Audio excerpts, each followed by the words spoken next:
Gusto mo bang mapag-isa habang umiinom ng masarap na kape? O sadyang mag-chill lang mula sa hectic na weekday?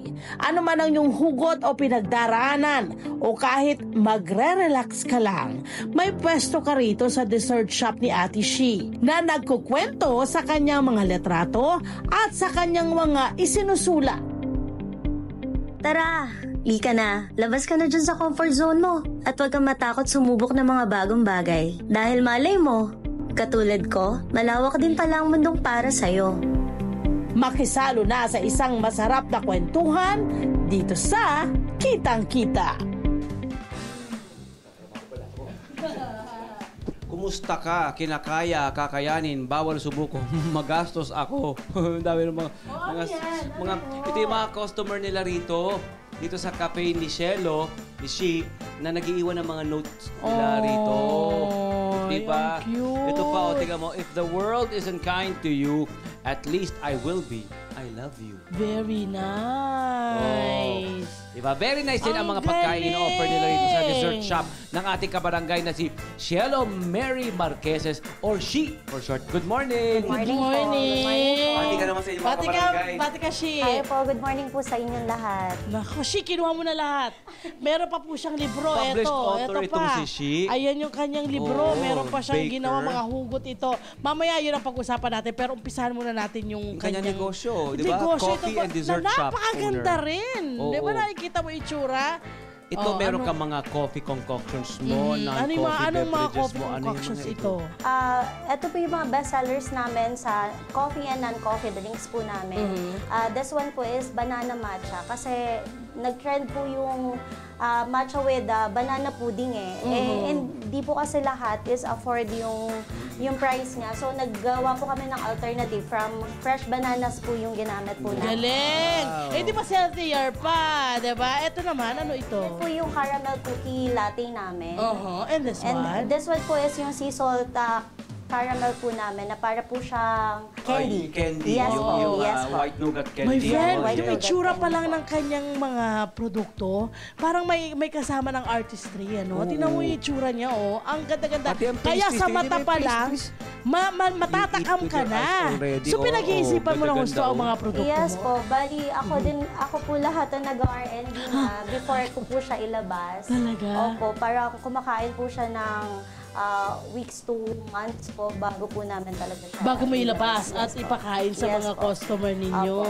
At syempre, magkakano yung mga parang prices? Ang price range po namin dito is from 35 pesos. Yung mura. pastries po namin, up to yung pinakamahal po namin is this one po is 260 po siya. Ano Basket ito? cheesecake Ano ito? po. Ang ganda nito. Basque cheesecake po with Ano yung leche flan? Yes po. Okay, so ano ang nauna sa iyong pagkakadalubhasa? Ang magiging baker, o writer, o photographer? Kasi obviously artist ka. No, halata. Bale, nagbe-bake na po talaga ako. Habang nag-aaral po kasi ako, tumatanggap na po ako ng orders na mga customized cakes po. So yun po talaga yung parang naging start ko. Saan mo Yes. natutuhan ng pagbe-bake? Nag-aral po ako. Oh, wow. Before po, culinary graduate lang po ako. Uy, wag mo nila lang. Culinary Maraming graduate nagagawa po. ang culinary Yes po, pero skill. hindi ko po siya pinursue. Kasi after ko po graduate nun, kinuha po ako ng professor ko na mag-work sa kanya. As pastry chef, ay wala naman po akong alam that time. So, tinuruan po niya ako for 2 months. And then, bago po siya mag-take over nung pinakang shop po. And then, dun ko po naisipan na why not i-pursue ko naman yung pastry arts kasi Nice. dito na ako kumikita Parang eto na talaga yung bread and butter ko. And then after ko po graduate ng pastry arts, yun po, dun po ako online selling na po. Ito, bago pag-usapan natin dito kasi may interesting akong nakita rito Yes na po. bagay. Ano naman ang tawag dito? Cool, no? Anong tawag dito? Bali ito po is yung shoestring banana snack po namin. Banana. Opo, May shoestring potato, Correct! banana. Why not? Oo. And then, Ba- paano mo naisip na yan? kasi po yung banana chips po kasi or yung banana talaga is favorite po yan ng lolo ko. And yung lola ko po kasi yung parang naging inspiration ko para po magluto. Yes. Kasi, Mahilig din ba siya magluto? yes po, nung nabubuhay pa po siya is siya po talaga nagturo sa akin. Unang magsaing. Yes. Grade 4 po ako noon. And then, Shout out sa mga lola. yes po. And then, nung pandemic po, naisipan namin kasi parang tumigil po yung yung pag-online. Lahat, tumigil.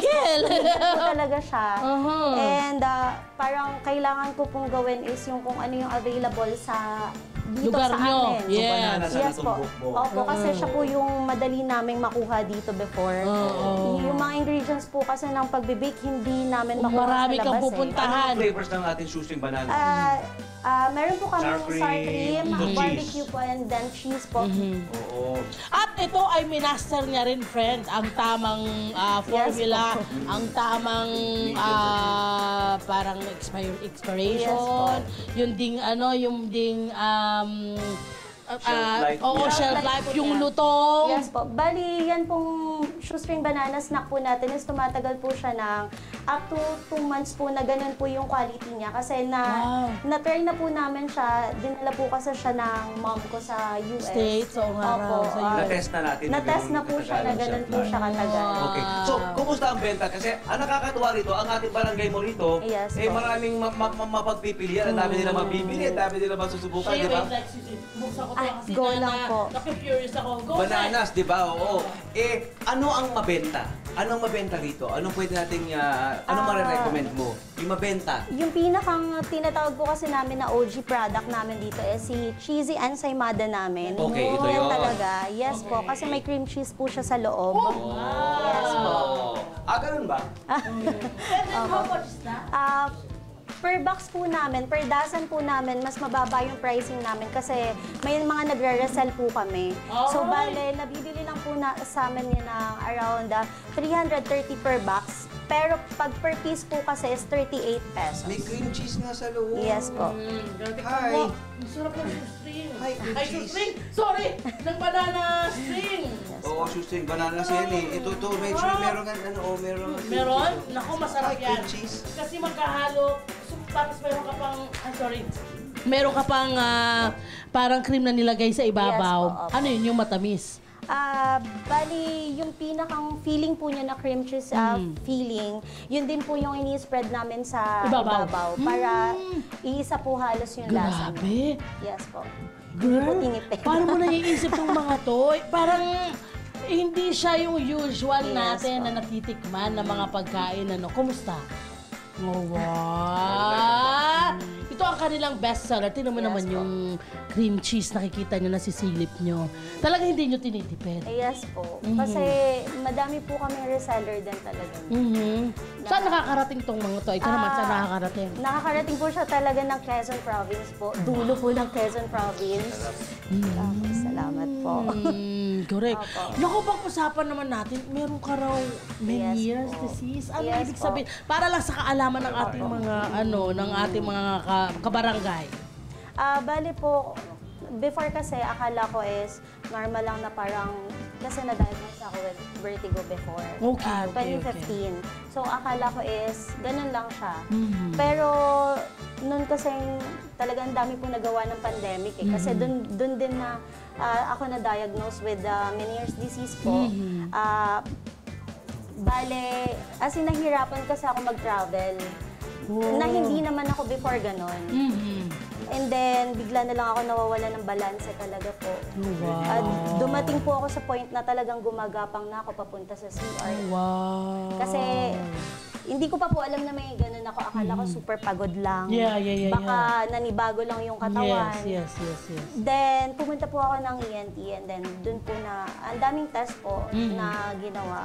Ano daw ang sanhi ng pagkakaroon mo ng ganyang Bali, klase po ng siya, sakit? hindi po talaga siya malaman pa kasi unknown talaga until now. Kasi super rare pa daw po ng disease na yan. Hindi din po siya hereditary talaga eh. So, hindi ko po So, talaga. marami tinnitus ka rin? May Yes narinig po. ka rin dito? 24/7 po yan. 24/7? Opo. Ay, di ba masabi niya masakit? Opo. Tsaka, Tsaka para pong may sensation na para kang masusuka talaga kasi parang ayaw mo na siyang pakinggan. Hindi na ba magagaling yan? Hindi na po Mawawala? siya kasi mawawala eh. Hindi na ba? Wala po siyang cure. Hala. So, kailangan na po talagang masanay na nandun siya. Kaya yun po yun. Sa loob po ng 1 year talaga naggamot. Kaya ka nag-stop muna. Oo. Stop po talaga. But of course, hindi yun naging dahilan para hindi ka magpatuloy sa iyong negosyo. Okay? At Para paano hindi ka... magpatuloy sa buhay. Oo, totoo. Kaya nga may hugot eh. Dito sa Ay, yung isa pa mga yan, nakasulat kwento eh. mo. Isa Ito siyang na published pag-usapan author, natin di eh. ba? Sa Ito na pagitan ng yun. paglimot Dito ka na at na-inspire. Anong, kwento mo sa akin, anong meron dito sa libro mo? Bali yung pong book Ba't ka po. natatawa? Ay, Tayo mo kasi- hugot, no? Diyan mo nilagay, no? Lahat na kayo na nakalagay. Yes Alam niyo po. ba, sa title pa ka, nahugot na eh. Sa pagitan ng paglimot at muling paglingon. About life, pwedeng about love, Yes pwedeng about relationship, pwedeng about in Ikwento mo, general. bakit ka Anong natatawa? meron? Bakit meron ka? Kasi Anong yung kwento? book po talaga na yun is parang sinulat ko lang po siya kasi parang nandun po ako sa stage before ng gusto ko talagang mag-heal. And then, habang sinusulat ko siya, sabi ko, bakit hindi ko na siya idire-diretso para maging book po siya. And then, habang kino-compile ko po siya, pag nare-recall ko siya, natatawa na lang ako kasi parang ganyan po pala yung pinagdaanan ko. Nasa recorded siya, Yes, documented siya, di ba? Opo. Napapansin nyo, kapag dumadaan ka sa mga ganong klaseng kalungkutan, bigat, pait, and all, pag nilingon mo na, natatawa ka na, ano pinaggagawa ko? Pero meron tayo dito, nabasa kanina, saan na ba yun? Nawala yung 5. O, pakinggan nyo tong 5 niya, nakalagay yung 5. Bumitaw ka, napagod at lumayo. Nasaktan ako ng sobra na halos di ko na namamalayang kinakain na ako ng lungkot nitong dala. Really? So lahat nakaka-relate, my friend, dito sa kanyang mga pinagsusulat. Talaga naman! Ang lalim ng hugot, ha? Yes! Sobrang lalim ng mga hugot. And friend, dito natin nakikita na yung hindi dapat maging hadlang na eto, nagbe-bake ka pa, Yes, tapos yung artistic side na iba pa. Photographer ka pa. Photographer pa siya, diba? po. Talagang kinukuha mo lahat. Paano mo to binabalanse? Yun po kasi pagsusulat at saka po pagkuha ng photos is parang yan na po yung pahinga ko. After a long day na nagbe-bake po ako, nagbabantay po ako ng shop. So parang pag nakahiga na ako, doon ako nagsusulat. Or pag lumalabas ako, kahit bibili lang ako ng ingredients, may nagustuhan ako na i-take na photo. Parang kinukunan ko siya kasi parang para sa akin, yun na yung pahinga ko po. Yeah. Yes po.